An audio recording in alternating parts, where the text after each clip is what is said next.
Hi, I'm Sarah with WTI. I want to tell you about the perfect little end table for your back porch.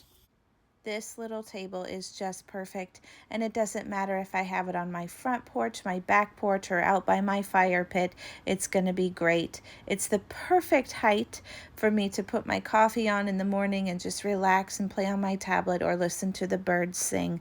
I love how sturdy it is.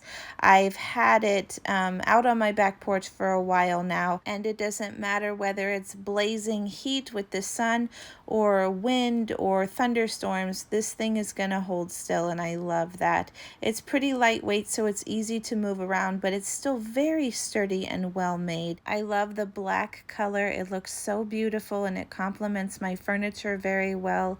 I love that it hasn't faded at all. Like I said, I've had it out in all kinds of weather, and it still hasn't faded. I want to talk a little bit about how easy this was to put together. I'm not very handy, but I did it all by myself. It came with everything you needed, even tools to put it together. And I had it together in a matter of minutes. So this end table has been wonderful. I love having it here.